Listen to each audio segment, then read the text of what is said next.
Bryan, thanks for speaking at the Network State Conference. Balaji, it's my pleasure. I love being here. Awesome. Last year, you came by at the opening of Network School on the very first day. Thank you for coming to the grand opening.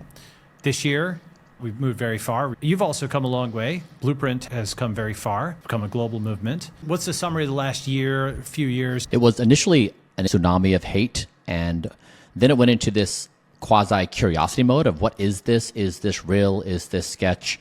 And then there's been this gradual acceptance, like actually it's legitimate and it's interesting.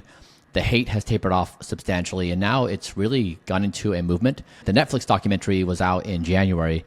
That had a deep global impact. So it's just been interesting to go from what is this to now deeply engaged in the world order. That's amazing. So my view is that we are finally exiting the FDA era where the focus was on minimizing side effect size and finally re-entering the era of large effect size like Ozempic.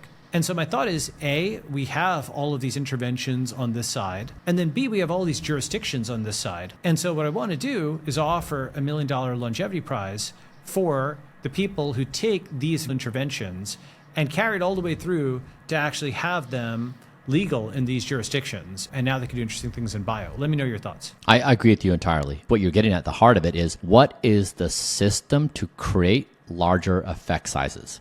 Yeah. If we can train people's attention to jurisdictions where you can actually move this thing forward, because it's very, very hard to innovate in the United States. Over time, the bureaucracy owns the situation and it just becomes a paralysis state. So I think it's on point. Awesome. Let's say we get it to work. Will you come with me and maybe try it out if it's real? Yes, absolutely. I mean, we are looking for safe, efficacious therapies that have large effect sizes. And it's really limiting right now in the field. Amazing. You know, my first company is in diagnostics. Diagnostics has a lot of advantages. It can't hurt the person, usually. You can move much faster. You can move close to the speed of computer science. And then, most interestingly, the intervention is informed. So arguably, diagnostics creates a room for therapeutics. So perhaps we start with longitudinal diagnostic network state first, then longevity network state. Balaji, I like this. So basically, we get a cohort of people together. We say, we are going to invest the capital to do high fidelity characterization. And it may not be useful to be this characterized for 5 years, 10 years, like we don't know.